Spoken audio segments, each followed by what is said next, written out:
الحمد لله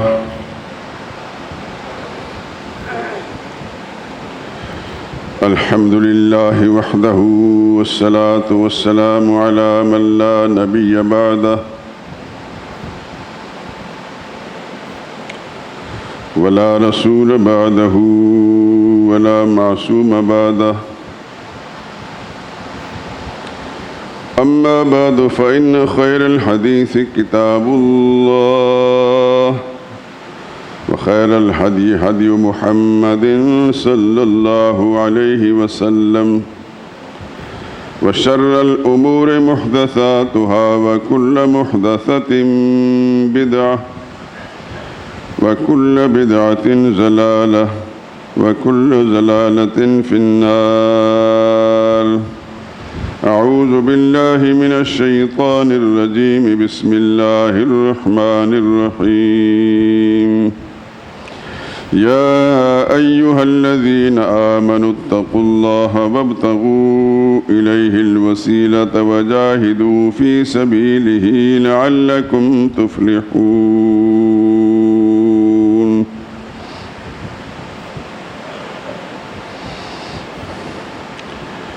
اے ایمان والو، اللہ سے ڈرتے رہو اور اس کا قرب حاصل کرنے کا ذریعہ تلاش کرتے رہو اور اس کی راہ میں جہاد کرو تاکہ کامیابی پاؤ. سبحان ربک رب العزت عما یصفون وسلام علی المرسلین والحمد للہ رب العالمین.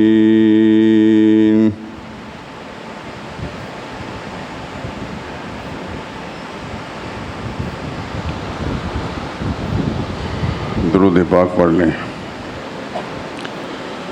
اللہم صل علی محمد وعلی آل محمد کما صلیت علی ابراہیم وعلی آل ابراہیم انک حمید مجید. اللہم بارک علی محمد وعلی آل محمد كما باركت على إبراهيم وعلى آل إبراهيم إنك حميد مجيد.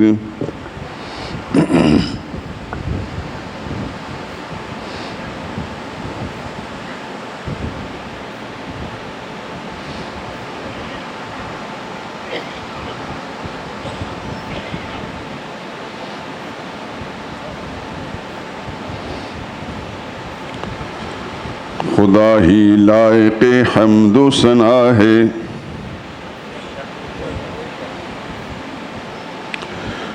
خدا ہی لائق حمد و ثنا ہے، خدا ہی خالق ارض و سما ہے. وہی روزی رساں ہے ہر کسی کا، وہی روزی رساں ہے ہر کسی کا، ہر ایک پر اس کا دروازہ کھلا ہے. نہ اس کی رحمتوں کا ہے کنارہ، نہ اس کی رحمتوں کا ہے کنارہ، نہ اس کے فضل کی کچھ انتہا ہے. یقیناً ہے وہی معبود برحق، وہی ہر ایک کا حاجت روا ہے. وہی ہے حکمراں دونوں جہاں میں، وہی ہے حکمراں دونوں جہاں میں، وہی ہر حال میں فرما روا ہے. وہی فریاد رس ہے ہر کسی کا، وہی سب بے کسوں کا آسرا ہے. وہی ہے دستگیر و غوث اعظم، وہی ہے دستگیر و غوث اعظم، وہی ہر ایک کی سنتا دعا ہے. وہی ہر ناتواں کا ہے سہارا، وہی ہر ناتواں کا ہے سہارا، وہی بس دافع رنج و بلا ہے۔ اسے جس حال میں نے پکارا، اسے جس حال میں نے پکارا، مجھے ہر مدعا اس سے ملا ہے۔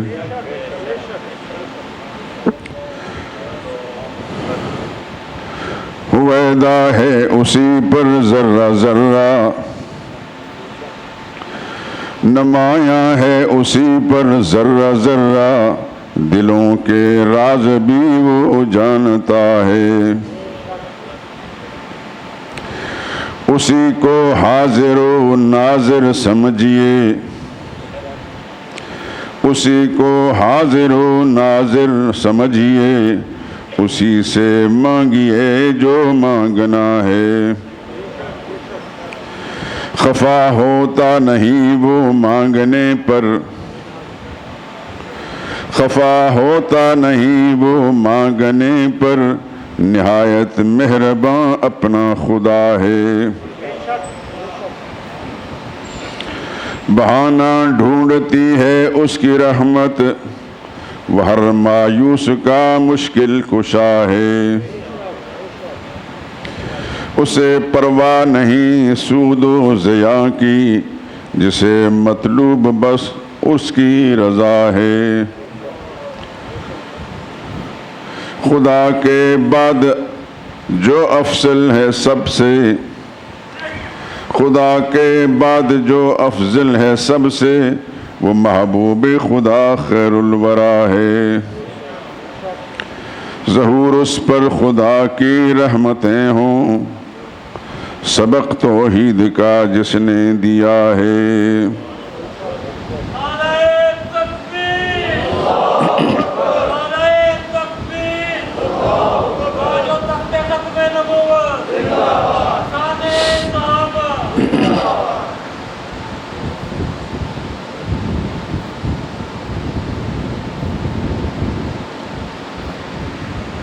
بزرگان محترم، برادران عزیز،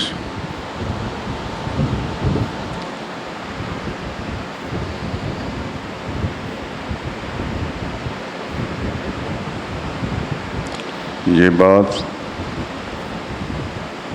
ایک سے زائد مرتبہ آپ حضرات کی خدمت میں پیش کی جا چکی کہ دین کا بنیادی اور اساسی مسئلہ اللہ کی توحید کا مسئلہ ہے۔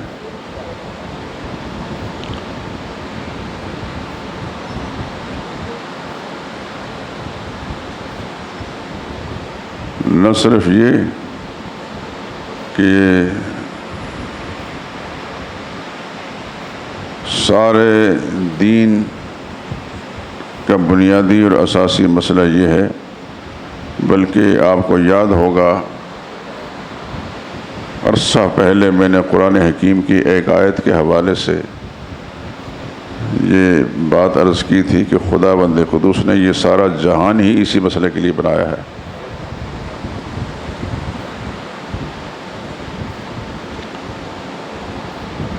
قرآن حکیم کی ایک آیت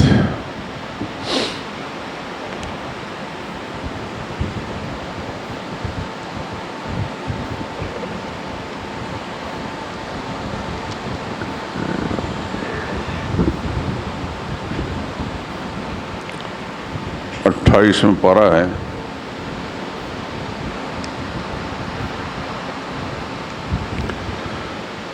سورہ طلاق کی آخری آیت ہے۔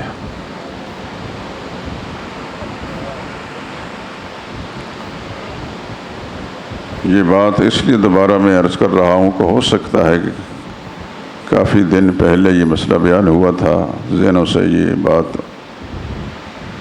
اتر گئی ہو، تو جب کسی چیز کا بار بار تذکرہ ہوتا ہے تو پھر وہ دل و دماغ میں بیٹھ جاتی ہے۔ عربی زبان کا ایک محاورہ ہے، اذا تکرر تقرر، پہلے تکرر کاف ہے اور دوسرا تقرر قاف ہے، یعنی جب کسی بات کا تکرار کیا جائے، بار بار بیان کی جائے تو تقررہ وہ بات راسخ ہو جاتی ہے، بیٹھ جاتی ہے۔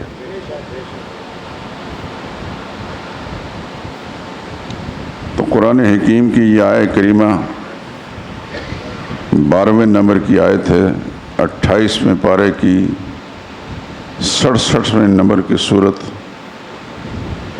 اللہ الذی خلق 7 سماوات ومن الارض مثلہن۔ آیت کو یاد رکھیں، صرف سن لینا کمال نہیں، سننا بامقصد سننا کمال ہے، کہ میں نے صرف اپنی ذات کے لیے نہیں، دوسروں کی رہنمائی کے لیے سننا ہے۔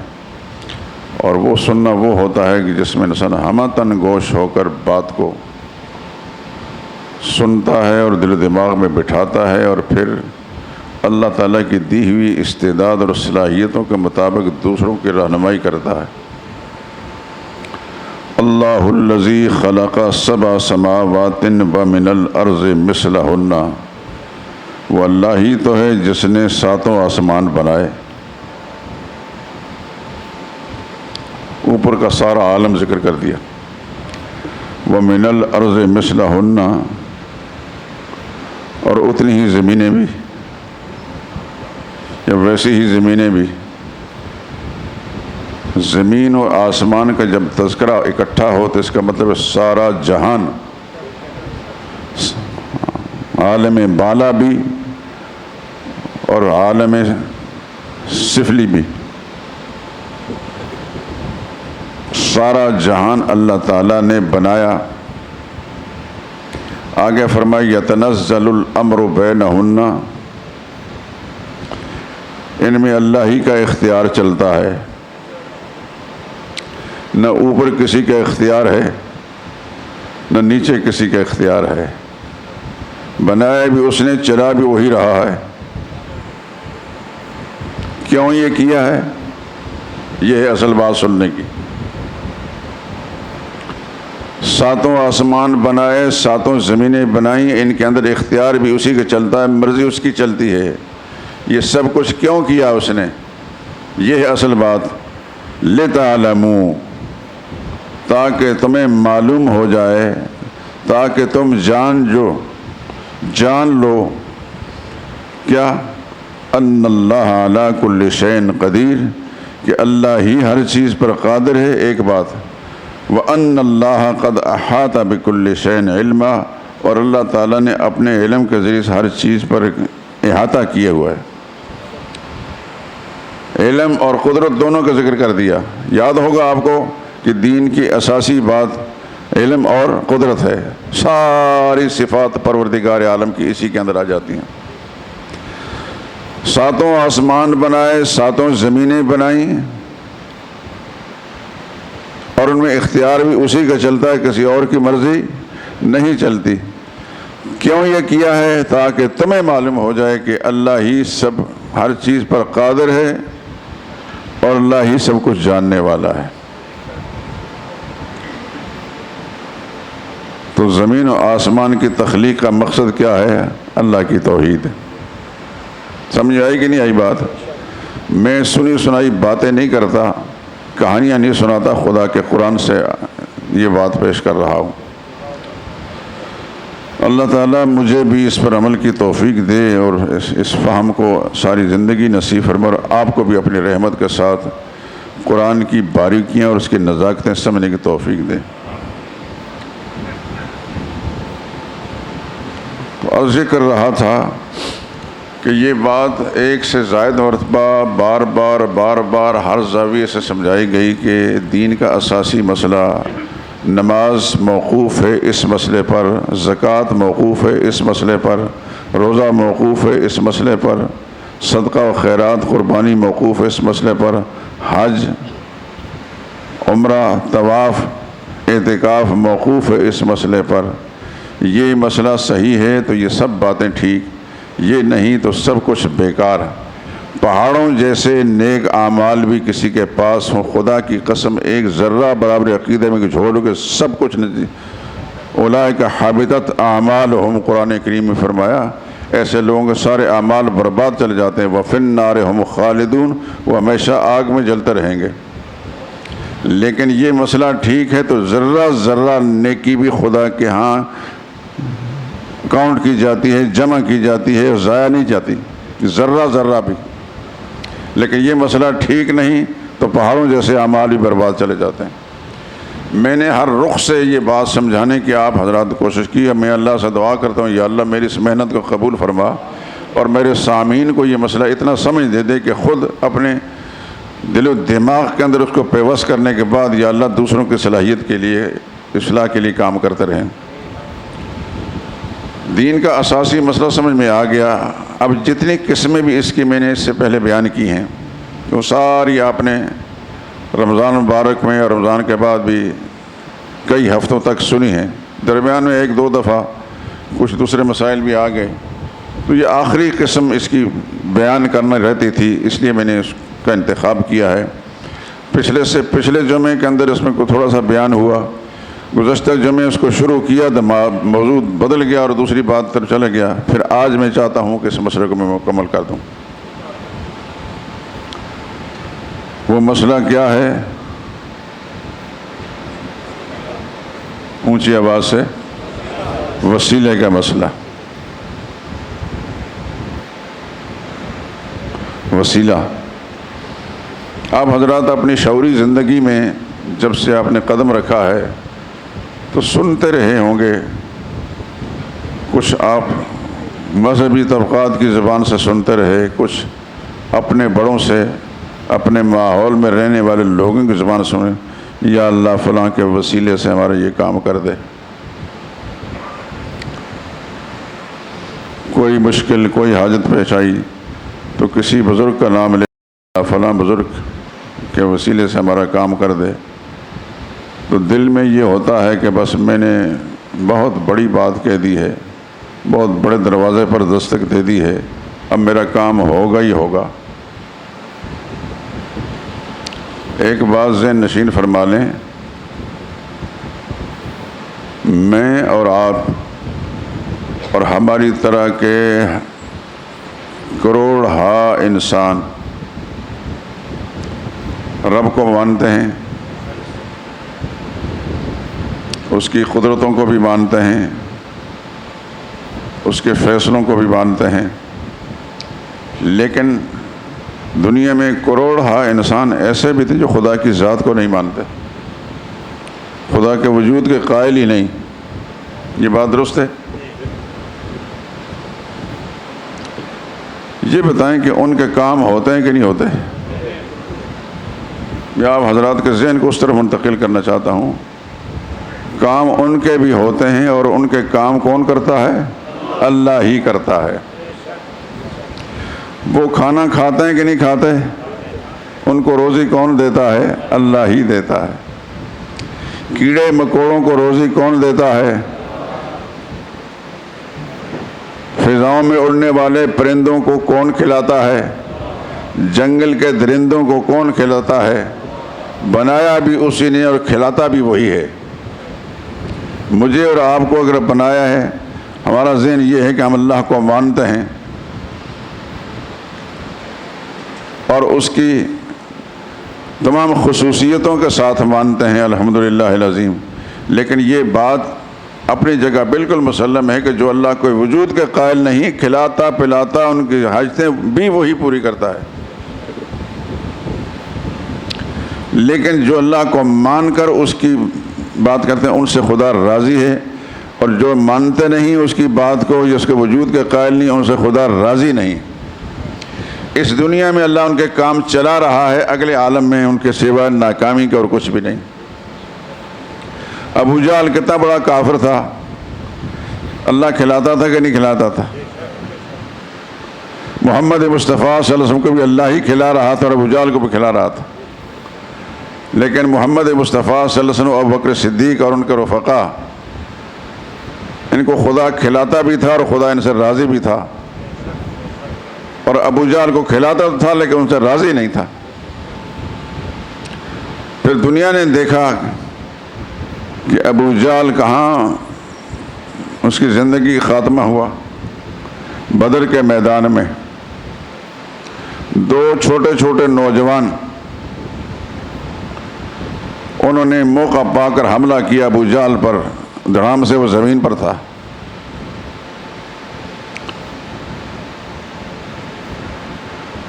آپ کے علم میں ہے کہ بدر کے اندر 70 مشرک جہنم رسید کیے گئے اور 70 کو مسلمانوں نے گرفتار بھی کیا۔ دیکھیے خدا کا نظام، مسلمان اتنے تھوڑے ہیں، 313 ہیں جن کے پاس کوئی تلوار نہیں، تیر نہیں، تفنگ نہیں، نیزے بھالے نہیں، ڈنڈے بھی نہیں تھے، صرف 8 تلواریں تھیں، لیکن وہ یہ سمجھتے تھے کہ ان اسباب پر کامیابی نہیں، مسبب الاسباب کامیابی دیتا ہے۔ پیغمبر خدا صلی اللہ علیہ وسلم نے ان کو یہی مسئلہ سمجھایا تھا اور اس پر ان کا اتنا یقین اور ایمان پختہ تھا کہ خدا بند قدوس نے پھر اس کا عملی مظاہرہ کر کے دکھایا۔ یہ 313 بے سر و سامان، بے سہارا، ان 1000 جن کے پاس سارے ہتھیار تھے، ان پر اللہ نے ان کو غلبہ دیا۔ 70 کو اللہ نے جہنم رسید کر دیا، 70 کو مسلمانوں نے گرفتار کر لیا۔ یہ دنیا کی تاریخ کا ایسا واقعہ ہے کہ اس کی نظیر نہ اس سے پہلے ملتی ہے اور نہ اس کے بعد آج تک۔ آپ کے علم میں شاید ہوگا، جو لوگ مغربی دنیا کے حالات پر نظر رکھتے ہیں یا ان کا لٹریچر کو پڑھتے ہیں، آج تک دنیا کفر ریسرچ کر رہی ہے اس پر۔ 1500 سال گزر چکا ہے، ابھی تک کفار ریسرچ کر رہے ہیں کہ یہ کیا بات تھی، کیونکہ اس کے لیے سمجھنا تو مشکل نہیں ہے جو محمد مصطفیٰ صلی اللہ علیہ وسلم کے نبوت کو مانتا ہے، رسالت کو مانتا ہے اور صحابہ اکرام کی اتباع اور ان کے عقیدہ کو مانتا ہے، لیکن ان لوگوں کے لیے یہ بات اوپری ہے کہ جو رسول اللہ کی رسالت و نبوت کو نہیں مانتے۔ ان کے لیے حیران کن بات ہے کہ یہ کیا مسئلہ تھا کہ ان کے پاس کچھ نہیں، ان کے پاس سب کچھ ہے۔ ان کا صرف 14 مسلمان شہید ہوئے اور ان کا 70 جہنم رسید ہوئے اور 70 کو گرفتار بھی کر لیا، ایک مسلمان گرفتار نہیں ہوا۔ گرفتار ایک مسلمان بھی نہیں ہوا، صرف کتنے شہید ہوئے؟ آپ کو اللہ تعالیٰ وہاں کی حاضری بار بار نصیب کرے۔ بدر کے راستے جائیں، مسجد عریش کے پاس پہنچیں، کوشش کر کے 2 رکعت نماز نفل بھی پڑھنے اگر مکروہ وقت نہ ہو۔ یہ وہ جگہ ہے جہاں رسول اللہ صلی اللہ علیہ وسلم کا خیمہ تھا، اس کو عریش اسی لیے کہتے ہیں۔ اس کے باہر ایک بورڈ لگا ہوا، اس میں ان 14 صحابہ کرام کے نام ہیں۔ تھوڑے سے فاصلے پر دائیں طرف جائیں تو وہاں بھی ایک بہت بڑا بورڈ لگا ہوا، اس کے اندر ان 14 صحابہ کرام کے نام ہیں۔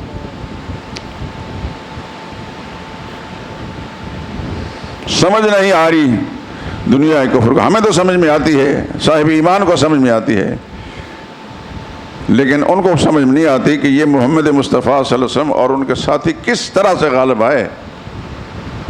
تلواریں نہیں تھیں کہ جو تلواروں کے ساتھ قتل کر دیتے،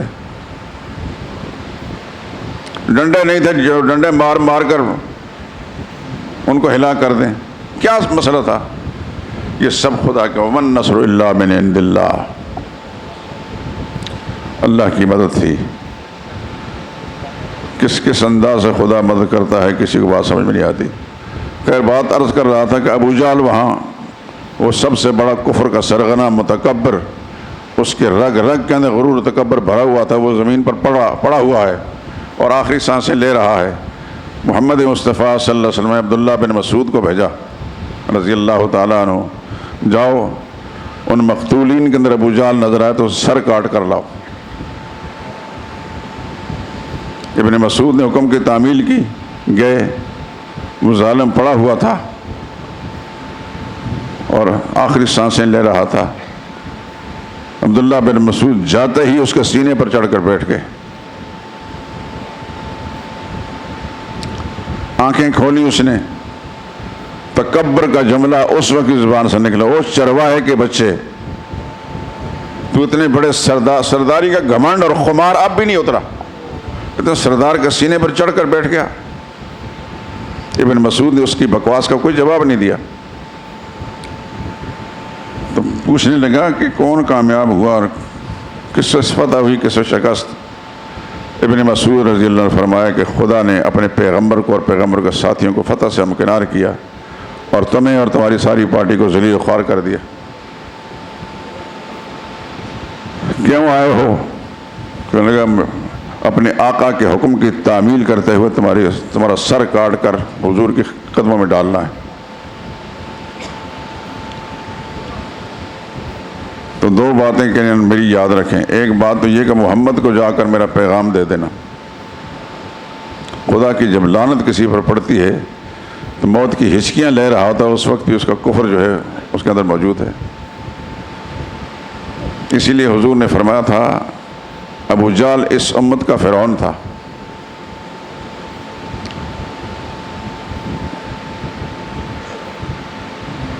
کہنے لگا محمد کو جا کر میں پیغام دے دینا، زندگی میں جب میرے دل و دماغ میں آپ کے خلاف جو کینہ اور بغض دشمنی تھی اس کے مقابلے میں کئی گنا زیادہ اس وقت میرے دل میں آپ کے خلاف دشمنی ہے۔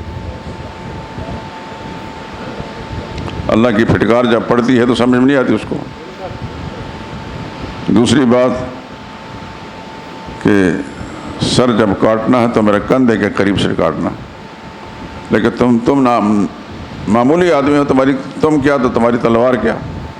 میں سردار ہوں، میری تلوار جو یہ پڑی ہے اس سے لے کر میرا سر کاٹنا۔ یعنی بات کے اندر غرور و تکبر ہے۔ کیوں؟ تاکہ وہاں مقتولین کے سر پڑے ہوں گے تو میرا سر اونچا نظر آئے، لوگ کہیں یہ سردار تھا۔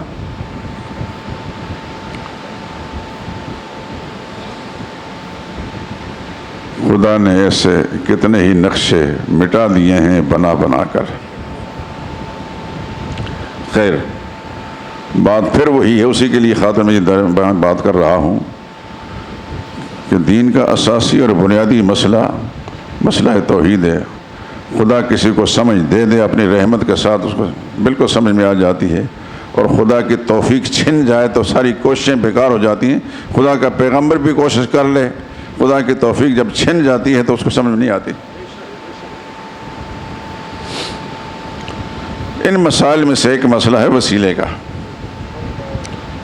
یہ جو لوگ دعا کرتے ہیں یا اللہ فلاں بزرگ کے نام لیتے ہیں کسی کا، علی حجویری، یہ تو میں بول رہا ہوں نا، یا اللہ داتا صاحب کے وسیلے سے میرا یہ کام کر دے۔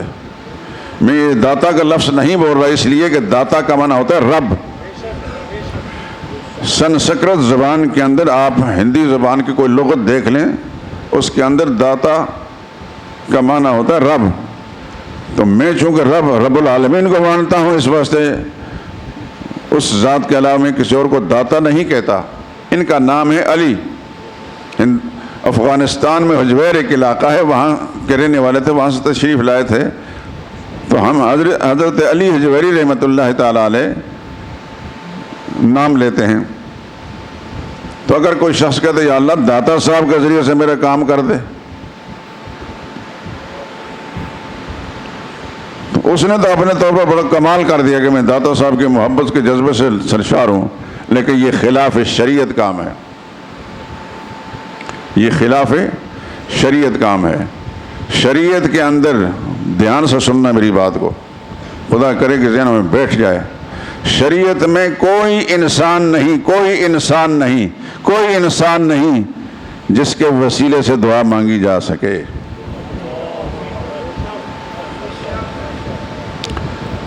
اب اختصاراً بات سمجھیں، ایمان، اعمال صالحہ اور اللہ تعالیٰ کی ذات، اللہ تعالیٰ کا نام یا اس کی صفات، یہ تین چیزیں ایسی ہیں جن کے وسیلے سے دعا مانگی جا سکتی ہے۔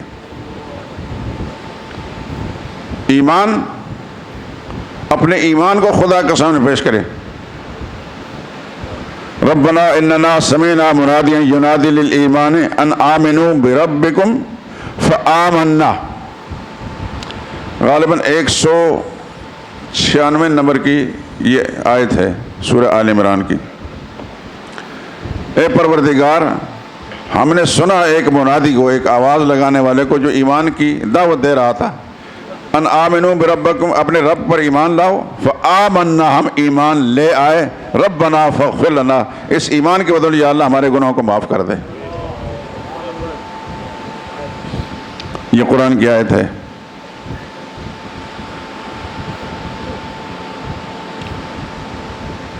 اللہ تعالیٰ کے نام یا صفات، وَلِلَّهِ الْأَسْمَاءُ الْحُسْنَى، وَلِلَّهِ الْأَسْمَاءُ الْحُسْنَى فَادْعُوهُ بِهَا، اچھے نام سب اللہ ہی کے ہیں، فَادْعُوهُ، دعا کرو اللہ سے ان ناموں کے ذریعے سے۔ اللہ سے جب مانگو تو اللہ کا نام لے کر اس کا واسطہ دو پروردگار کو۔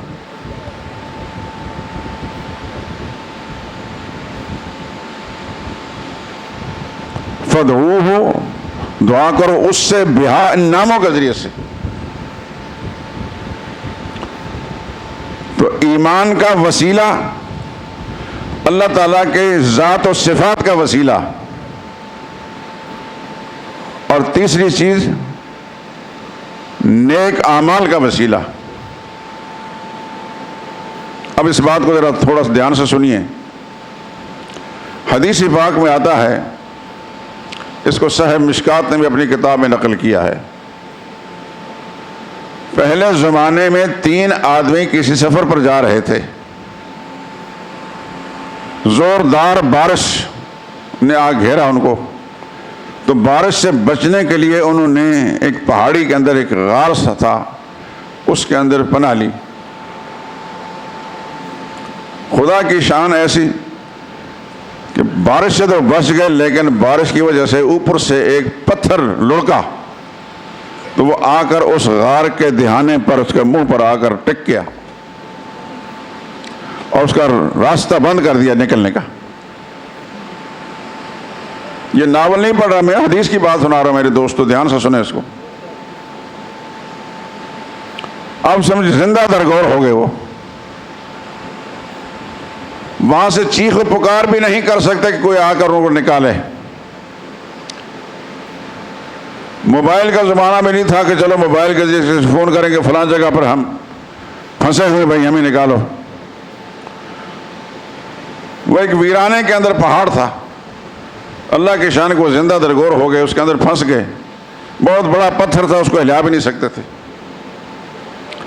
آپس میں انہوں نے مشورہ کیا کہ اس وقت ایک ہی چیز ہو سکتی ہے، اپنی زندگی میں جو نیک اعمال کیے ہیں ان اعمال کو خدا کے سامنے پیش کر اس کا واسطہ دیا جائے تو خدا بند قدوس ہماری اس مشکل کو آسان کر دیں گے۔ نیک اعمال کا وسیلہ، چنانچہ ان تینوں میں سے ہر ایک نے اپنے اعمال کا وسیلہ پیش کیا۔ ایک کہنے لگا، یا اللہ، میں بھیڑ بکریاں پالتا تھا اور جب ان کا دودھ نکالتا تو اپنے والدین کو سب سے پہلے پیش کرتا، والدین جب پی کر راضی ہو جاتے پھر اپنے چھوٹے چھوٹے معصوم بچوں کو میں پلاتا تھا۔ ایک دفعہ ایسا ہوا، دودھ نکالنے میں ذرا تاخیر ہو گئی تو والدین انتظار کرتے کرتے سو گئے۔ اب چھوٹے چھوٹے بچے وہ دودھ کے لیے ترس رہے ہیں، لیکن میں نے یہ عزم کیا جب تک والدین نہ پی لے اس وقت تک بچوں کو نہیں دوں گا۔ ساری رات ان کے سرہانے میں کھڑا رہا، دودھ لے کر بچے بلکتے رہے، لیکن والدین کو میں نے جگانا اٹھانا مناسب نہیں سمجھا، اور جب صبح اٹھے انہوں نے دودھ پیا تو تب میں نے اپنی اولاد کو دودھ پلائی۔ یا اللہ، یہ کام اگر میں نے تیری رضا کے لیے کیا ہے تو میری اس مشکل کو آسان کر دے۔ تو تھوڑا سا وہ پتھر اپنی جگہ سے سرک گیا، اپنی زندگی کا نیک عمل پیش کیا خدا کے سامنے۔ دوسرے نے کہا، یا اللہ، میری ایک چچا زاد بہن تھی، میں اسے پیار کرتا تھا، اس سے اپنے ناجائز کام نکالنے کے لیے میں نے اس کو پیسے دیے، اچھی خاصی رقم دی، اور وہ آمادہ بھی ہو گئی۔ میں جب اس کے قریب ہوا غلط کام کرنے کے لیے تو اس کی زبان سے ایک جملہ نکلا کہ خدا سے ڈر.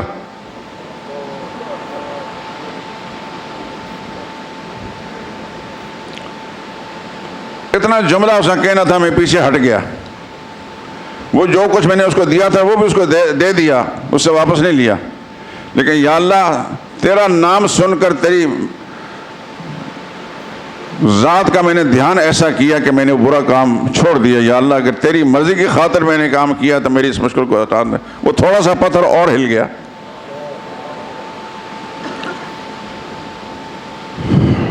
تیسرے نے کہا یا اللہ میں نے ایک مزدور پکڑا تھا مزدوری کرنے کے لیے, تو اس نے مزدوری کی لیکن مزدوری کے پیسے لے کر جانے سے وہ ویسے ہی چلا گیا. کوئی اس کو مجبوری ہوگی.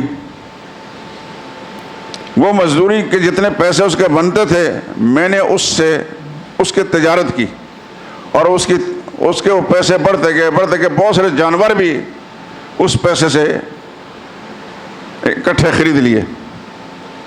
کچھ عرصے کے بعد وہ آدمی آیا تو کہنے لگا میں نے ایک دن آپ کے ہاں مزدوری کی تھی, وہ پیسے میں لینے آیا ہوں. اس نے کہا کہ وہ تمہاری مزدوری کے یہ اتنے پیسے ہیں, یہ اتنے جانور ہیں, یہ ہیں فلاں چیزیں.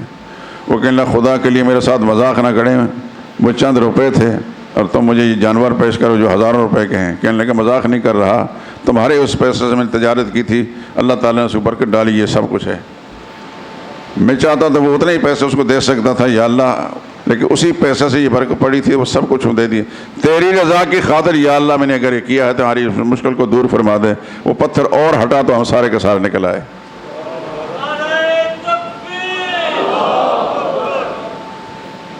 اس حدیث کو ذکر اس لیے کیا گیا ہے کہ اپنی زندگی کے نیک اعمال کو خدا کے سامنے مشکل جب آئے تو یاد کرے کہ یا اللہ فلاں کام میں نے کیا تھا تیری رضا کے لیے کیا تھا, تو جانتا ہے, تو میں اس کو تیری بارگاہ میں پیش کروں, یا اللہ میری اس مشکل کو دور فرما دے. تو یقیناً یہ کیسا کرنا جائز ہے. بات سمجھ میں آ گئی؟ قرآن اور حدیث میں ان تین چیزوں کے علاوہ کسی اور چیز کا کوئی ذکر نہیں ہے. اگر دنیا میں کسی شخصیت کا وسیلہ پیش کر کے دعا مانگی جانی ہوتی تو صحابہ اکرام سردار انبیاء محمد مصطفیٰ صلی اللہ علیہ وسلم کی ذات اقدس کا آپ کے نام لے کر وسیلہ پیش کرتے. پوری ہسٹری دیکھ لیں, صحابہ اکرام کی کسی ایک صحابی نے ایسا نہیں کیا, نہ رسول اللہ صلی اللہ علیہ وسلم کی ایسی تعلیمات تھیں. بات سمجھ میں آ رہی کہ نہیں آ رہی؟ ہم نے تو ہر چیز ادھر سے سیکھنی ہے, ادھر سے لینی ہے. اگر محمد مصطفیٰ صلی اللہ علیہ وسلم کی پاکیزہ تعلیمات میں سے یہ چیز ہوتی تو سر آنکھوں پر, اگر حضور صلی اللہ علیہ وسلم کی تعلیمات میں سے یہ چیز نہیں, کسی ایک صحابی نے ایسا نہیں کیا, تو اس کا مطلب ہے یہ شریعت میں نہیں ہے. قرآن و حدیث سے ہمیں جو کچھ ملتا ہے وہ میں نے آپ کے سامنے پیش کر دیا. اپنا ایمان, اللہ تعالیٰ کی ذات و صفات, اس کا وسیلہ پیش کیا جا سکتا ہے, اپنے ایمان کا وسیلہ پیش کیا جا سکتا ہے, یا اپنے نیک اعمال کا وسیلہ پیش کیا جا سکتا ہے. یہ تو ہے شریعت کے ضابطے. صحابہ اکرام رضوان اللہ تعالی علیہم اجمعین سے بڑھ کر رسول اللہ صلی اللہ علیہ وسلم کے ساتھ محبت کرنے والے کوئی تھا؟ پیدا ہوا ہے, پیدا ہوگا, قیامت آ سکتی ہے نہیں. لیکن بڑی بڑی مشکلیں صحابہ اکرام پر آئیں کہ نہیں آئیں؟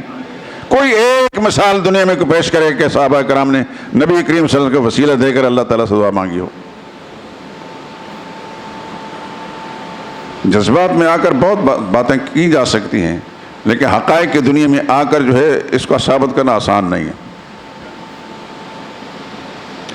کوئی ایک صحیح روایت, یہ بات سن لیں, قرآن کی کوئی آیت نہیں, کوئی صحیح روایت نہیں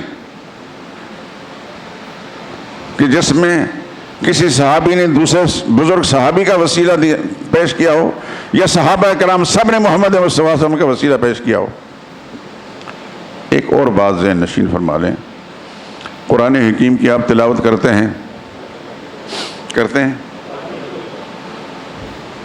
سبھی اگر بولیں تو مجھے بڑی خوشی ہوگی. اللہ آپ کو سلامت رکھے. اللہ سے دعا کرتا ہوں میں آپ سب کے لیے اللہ آپ کو جسمانی سلامتی بھی نصیب کرے، ایمانی سلامتی بھی نصیب کرے، اللہ آپ کی ساری ضرورتیں پوری کر دے اپنی جناب سے، اور اللہ آپ کو کبھی کسی کا محتاج نہ کرے۔ میری یہ درخواست ہے، ہاتھ جوڑ کر درخواست کرتا ہوں، قرآن کریم کی تلاوت کریں، چاہے تھوڑی سی کیوں نہ ہو۔ قطرہ قطرہ سے دریا بن جاتا ہے، کبھی تو قرآن کریم مکمل ہو جائے گا، کریں ضرور۔ اور مناسب وقت یہ ہے کہ صبح کے وقت جب آپ نماز کے لیے اٹھتے ہوں گے، یقیناً اس وقت کوئی کام کاج بھی نہیں ہوتا، گھر والے بھی آرام کر رہے ہوتے ہیں، تو آپ اس موقع سے فائدہ اٹھا کر قرآن کریم تلاوت کریں، اور اللہ توفیق دے تو ترجمہ قرآن، یعنی کچھ آیات پڑھنے کے بعد پھر اس کا ترجمہ پڑھیں۔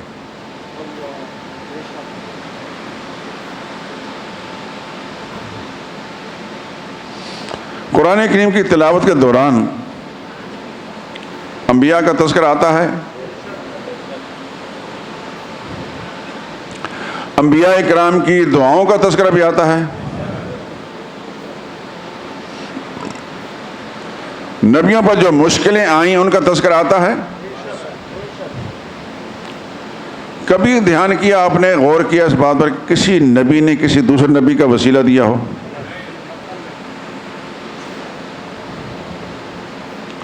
کیا وہ نبی دوسرے نبیوں کے مخالف تھے؟ معاذ اللہ۔ ان نبیوں کو اللہ نے جو دین دیا تھا، پیش کیا تھا، اس کے اندر اس کی گنجائش نہیں تھی۔ اللہ نے جو دین ان کو دیا تھا اس میں یہ تھا کہ اگر تم نے وسیلہ پیش کریں تو خدا کی ذات اور صفات کا، اللہ کا نام لے کر اس کی صفات کا وسیلہ پیش کرو۔ میں نے ابھی آیت پڑھی تھی، وَلِلَّهِ الْأَسْمَاءُ الْحُسْنَى، سارے اچھے نام کس کے ہیں؟ اللہ کے۔ فَادْعُوهُ، اللہ سے دعا مانگو، بِهَا، ان ناموں کے ذریعے سے، ان کا واسطہ دے کر، ان کا وسیلہ پیش کر کے خدا سے دعا مانگو۔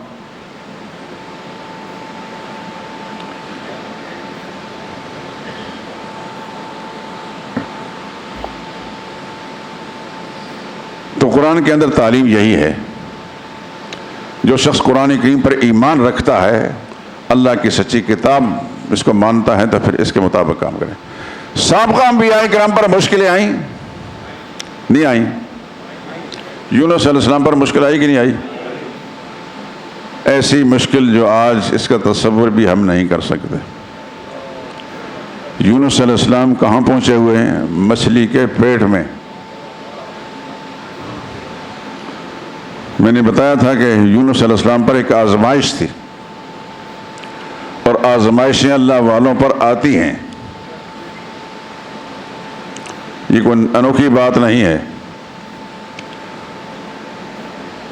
کوئی آزمائش بھی ہے، اللہ سے یہ دعا مانگے، یا اللہ اس میں ثابت قدم رکھنا، استقامت نصیب فرمانا۔ پیغمبر مچھلی کے پیٹ میں پہنچ گئے، اس سے پہلے کسی پیغمبر کا واسطہ دے کر اللہ کو پکارا ہو، یا اللہ فلاں نبی کے واسطے سے میری مشکل آسان کر دے۔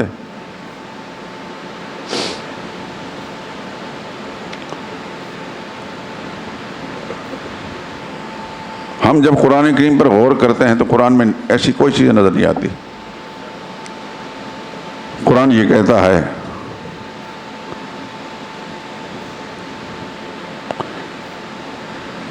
لولا انہ کان من المسبحین، اگر یہ بات نہ ہوتی، ہمارا یہ پیغمبر یونس پیغمبر، مچھلی کے پیٹ والا پیغمبر، اگر ہماری تسبیحیں نہ پڑھتا،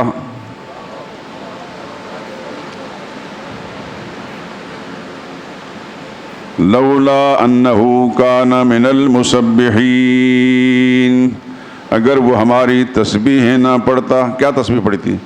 لا الہ الا انت سبحانک، لا الہ الا انت سبحانک انی کنت من الظالمین، تیرے سوا کوئی مشکل کشا نہیں، تو ہی سبحان ہے۔ سبحان اس ذات کو کہا جاتا ہے جس میں خامی کوئی نہیں، کمی کوئی نہیں، عیب نہیں، قصور نہیں، فتور نہیں، ساری قدرتوں کمالات کا مالک ہے۔ وہ مچھلی کے پیٹ کے اندر بھی خدا کا پیغمبر اللہ کی تسبیحیں پڑھ رہا ہے اور یہی اقرار کر رہا ہے یا اللہ سارے کمالات، عظمتیں، بڑائیاں تیری ذات کے اندر موجود، میں اگر یہاں آ چکا ہوں لیکن یہاں سے دنیا والا تو کوئی نہیں نکال سکتا، لیکن تیرے لیے نکالنا کوئی مشکل نہیں ہے۔ اور اللہ نے ایسا ہی کیا۔ اللہ فرماتا ہے لولا انہو کان من المسبحین، ہمارا یہ پیغمبر وہاں ہماری تسبیحیں نہ پڑھتا، للبث فی بطنہ، تو رکا رہتا، پڑا رہتا مچھلی کے پیٹ میں، کب تک؟ الی یوم یبعثون، جب قیامت آ جاتی۔ اللہ نے ہر زاویے سے مسئلہ سمجھا دیا۔ یہ جو آیت کریمہ ہے جس کو ہمارے مسلمانوں کے ہاں آیت کریمہ ہیں، تو سب آیت کریمہ ہیں، لیکن اس کا لوگ وظیفہ بھی پڑھتے ہیں اپنی مشکل کے لیے۔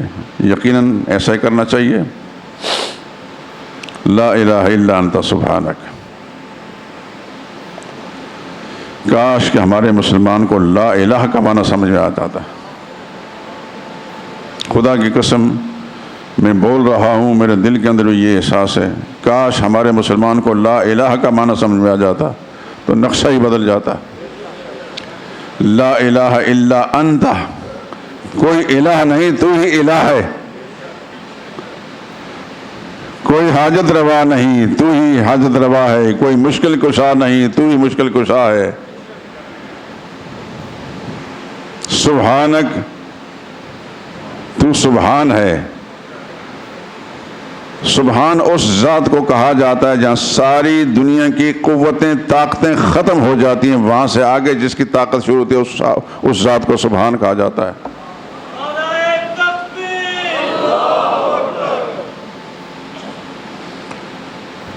میں نے شاید مختلف اوقات کے اندر آپ حضرات کی توجہ اس طرف مبذول کرائی ہو، آپ جب اللہ اکبر، اللہ کی کبریائی کا اعلان کر کے ہاتھ باندھتے ہیں تو سب سے پہلے کیا پڑھتے ہیں؟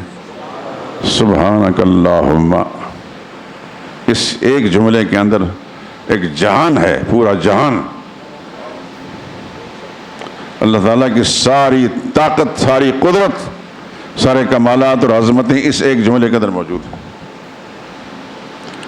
اور پھر مزے کی بات یہ ہے، دو لفظ اکٹھے آئیں گے، سبحان اور حمد۔ سبحانک اللہم و بحمدک، سبحان ربک رب العزت عما یصفون والسلام علی المرسلین والحمد للہ رب العالمین۔ سبحان اللہ و بحمدہ سبحان اللہ العظیم۔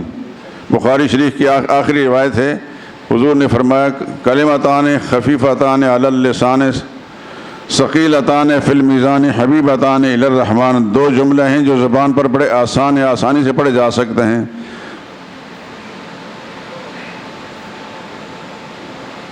کلمتان خفیفتان علی اللسان ثقیلتان فی المیزان، عمل میں بڑے وزنی اور بھاری ہوں گے، بڑا بوجھ ڈال کر اس انسان کو کامیاب کریں گے، اور حبیبتان الی الرحمن، رحمان کو بڑے پیارے ہیں، کون سے؟ سبحان اللہ و بحمدہ سبحان اللہ العظیم۔ تو یہ دونوں چیزیں اکٹھی آتی ہیں، پہلے سبحان آتا ہے پھر حمد آتا ہے۔ سبحان اللہ و بحمدہ، سبحان کا معنی یہ ہے کہ اللہ وہ ہے، دھیان سے سننا، اللہ کی ذات وہ ہے جس میں خامی، کمی، قصور، فتور، عیب کوئی نہیں، اور حمد کا معنی اللہ کی ذات وہ ہے، ساری عظمتیں، کمالات، بڑائیاں، برتریاں، قدرتیں سب اس کی ذات موجود ہیں، خامی کوئی نہیں، قدرتیں ساری اس کی ذات موجود ہیں۔ یہ دونوں جملے جب اکٹھے آتے ہیں تو ایمان کی طاقت بہت بڑی بن جاتی ہے۔ آپ کی عبادت کی ابتدا میں اللہ پاک نے یہ جملے رکھے، سبحانک اللہم و بحمدک و تبارک اسمک و تعالی جدک و لا الہ غیرک۔ خدا کی قسم اس ثنا کے جو چند جملے ہیں، اس پر اگر مسلمان کا عقیدہ ہونا، اس کی نماز پھر کیسی نماز ہوگی؟ ایک اللہ والے نے ہندوستان میں گزرے ہیں، خواجہ عزیز الحسن مجذوب، حضرت تھانوی رحمۃ اللہ تعالیٰ کے خلیفہ تھے اور بہت بڑے شاعر تھے۔ وہ کہتے ہیں تصور عرش پر ہے، تصور عرش پر ہے، محو سجدہ ہے جبی میری، پیشانی میری زمین پر رکھی ہوئی ہے، تصور عرش پر ہے، میں وہ سجدہ ہے جبیں میری، میرا پھر پوچھنا کیا آسماں میرا زمین میری۔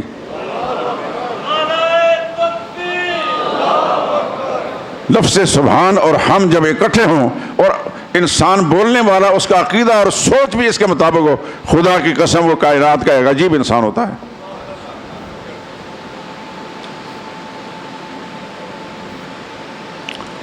تو یونس علیہ السلام کی بات کر رہا تھا کہ وہ بڑی مشکل سے خدا بند قدس نے ان کو نکالا، جس کی نظیر اس کے بعد بھی نہیں پیش کی جا سکے، اس کے پہلے بھی نہیں۔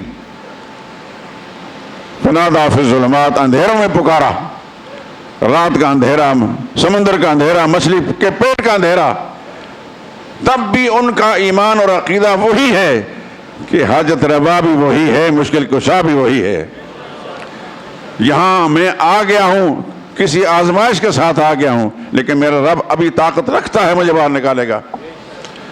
اللہ الہ الا انت سبحانک، کوئی الہ نہیں، کوئی مشکل میں پھنسا ہوں، تیرے سوا کوئی مشکل کشا نہیں،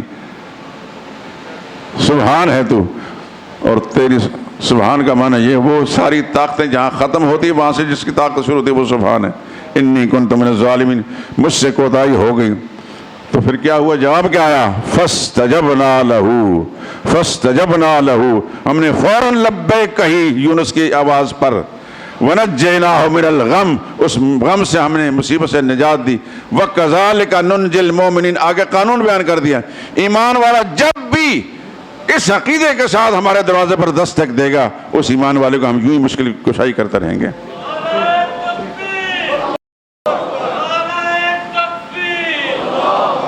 تو یہ مسئلہ سمجھ میں آ گیا، مسئلہ وسیلے کے سمجھ۔ یونس علیہ السلام نے کسی پیغمبر کا وسیلہ پیش کیا، زکریا علیہ السلام نے اولاد مانگی، کسی پیغمبر کا وسیلہ پیش کیا؟ نہیں کیا۔ تو پھر قرآن کریم ہمارے لیے حجت ہے، یہ رہنما ہے، محمد مصطفیٰ صلی اللہ علیہ وسلم کی پاکیزہ تعلیمات ہمارے حجت ہیں، صحابہ کرام کا ہمارے لیے حجت ہیں۔ اس واسطے ہاں وہ لوگ آئیڈیل ہیں، ان سے ہم نے دین سیکھا ہے، ان سے جو ہم نے دین سیکھا اس کے اندر کسی مشکل کے اندر کسی کی ذات کا وسیلہ پیش کرنے کا کوئی قانون نہیں۔